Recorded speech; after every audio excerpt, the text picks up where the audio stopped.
Yeah, ODM is intact, and the broad base we are supporting until 2027. For several days now, Kenya has been awash with speculation, concern, and growing unease. Rumors spread online like wildfire. Whispers grew into theories, and theories transformed into full-blown claims. At the center of it all was one man, Dr. Oburu Odinga, a veteran politician, an influential voice with the ODM party, and a symbol of generational political heritage, and a man whose every move draws national attention. So when news broke that Dr. Oburu had traveled to Dubai, the public reacted immediately. Some wondered if he was unwell. Others claimed he had been rushed abroad for urgent medical care. Some even predicted the worst.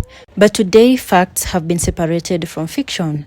To understand why Kenyans rushed to conclusions, we must first understand the man at the center of this wave of speculation. Dr. Oburu Odinga, 82 years old, is not just a politician. He is one of the last active veterans from a political generation that shaped Kenya's multi-party landscape.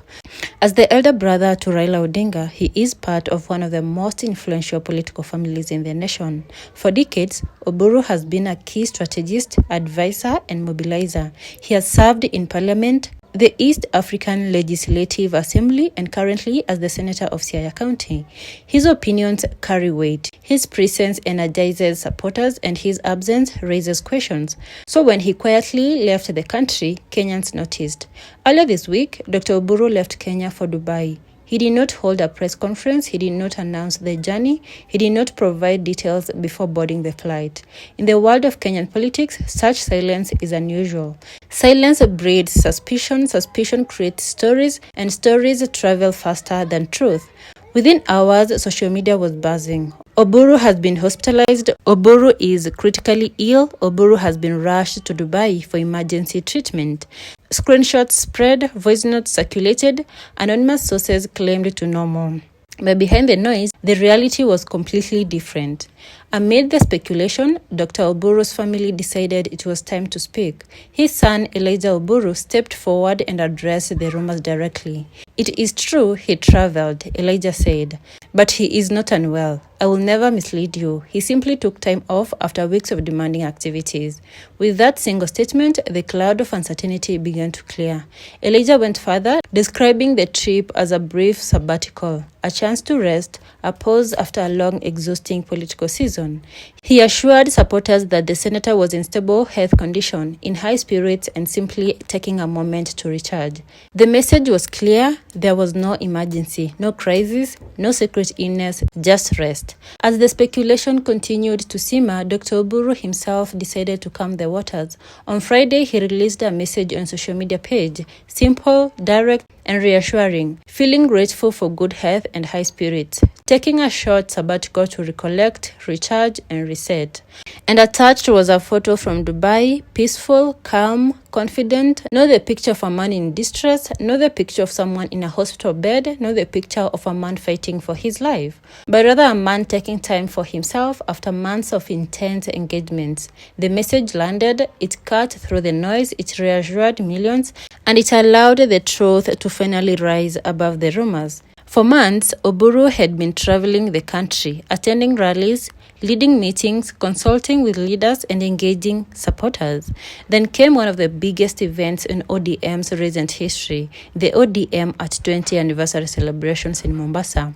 For 4 days, from November 13 to November 16, Dr. Oburu was at the center of activities, closed doors strategy meetings, youth forums, leadership sessions, political negotiations, and media engagements. Those who attended the event recall that he moved from hall to hall, from session to session, with barely a pause. No one watching him would believe he was 82. His energy was incredible, his presence was commanding, but even the strongest among us need rest.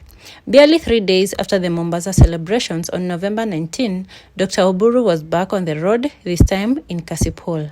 ODM was preparing for an upcoming by-election, and the senator was again in the field, addressing rallies, meeting grassroots leaders, pushing for youth inclusion, discussing party structures, and reviving networks as well as mobilizing supporters.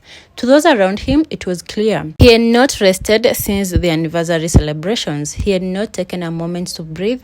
He had not slowed down even for a day. Close allies say the workload was overwhelming. Even younger politicians were exhausted. Yet, Dr. Oburu kept going. But after weeks of non-stop political activity, the body demands pause, and finally, he listened. Many Kenyans asked, why did the story of illness spread so quickly? Why did so many believe it? There are several reasons. First, Dr. Oburu is a senior statesman at 82. Any sudden travel outside the country raises questions. Secondly, Kenya has a long history of powerful figures going abroad secretly for treatment. This has conditioned the public to assume health issues whenever senior leaders travel. Thirdly, the silence that initially surrounded the trip left room for speculation. In the information vacuum, rumors grew. I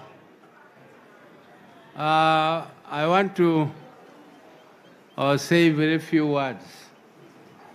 Kwanza, ningependa kurudisha asante sana for the honor you have conferred on me to take on this very, very heavy responsibility. I don't take your gesture for granted, because my brother was so dear to me. I lost him, and I still don't believe that I have lost my brother. When I see his picture here, I still imagine that we are dreaming. I still imagine that we are just dreaming. My brother is still alive.